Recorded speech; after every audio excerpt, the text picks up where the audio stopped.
अब लड़कियां कुछ अपनी महत्वाकांक्षा दिखाती हैं, कोई बोलती है हमें पढ़ना है, कोई बोलती है हमें नौकरी करनी है। माँ बाप लड़कियों से बोला करते हैं कि अच्छा कर लेना, जो भी करना है सब शादी के बाद कर लेना, पति से पूछ के कर लेना।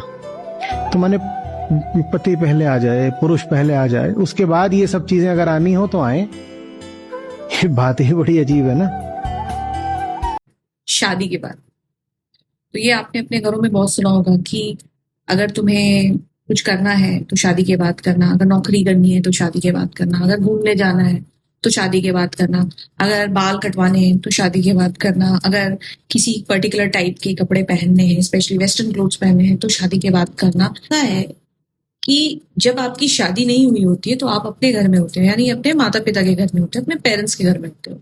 और अगर वहां आपको कुछ भी करने की आजादी नहीं है तो आपको क्या लगता है कि एक अनजाने इंसान जिससे आपकी शादी हो रही है उसके घर में जाकर आपको फ्रीडम मिल जाएगी? एक अनजान इंसान के घर में और भी अनजान लोग होंगे, आपके सास ससुर जो बनेंगे, क्या वो आपको ये सारी चीजें कर देंगे जो वो आपको बचपन से भी नहीं जानते, आपके लाइक्स डिसलाइक्स नहीं जानते, वो आपको परमिशन दे? तो इसीलिए मैं कह रही हूँ कि ये शादी के बाद कुछ नहीं है बल्कि एक स्कैम है जिससे लड़कियों को बेवकूफ बनाया जाता है। अगर आप अपने घर में आर्ग्यू करके या कन्विंस करके या झगड़ा करके आप चीजें नहीं कर पा रही हैं तो मान के चलिए कि आप दूसरों के घर में भी ये नहीं कर पाएंगी, क्योंकि आप खुद ही सोचिए कि जहां आप खुद नहीं हैं, जहां आपका कोई रूट्स नहीं है, वहां आपकी कौन बात सुनेगा?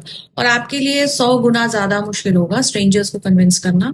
और वो क्यों? और अगर आप सही में एक इंडिपेंडेंट लाइफ जीना चाहती हैं, अपनी मर्जी की मालकिन होना चाहती हैं, आजादी महसूस करना चाहती हैं, तो आपको अपने पैरों पे खड़ा होना पड़ेगा। इसीलिए बहुत इंपॉर्टेंट है फाइनेंशियल इंडिपेंडेंस लड़कियों के लिए। It's a non negotiable thing. बिना फाइनेंशियल इंडिपेंडेंस के आपको फ्रीडम नहीं मिलेगी और तभी आप अपने डिसीजंस ले पाइएगा। और खुदा ना खास्ते अगर जिंदगी में कुछ आपके साथ गलत हो गया तो आप अगर फाइनेंशियली इंडिपेंडेंट हैं तो आप अपने आप को सपोर्ट कर पाइएगा।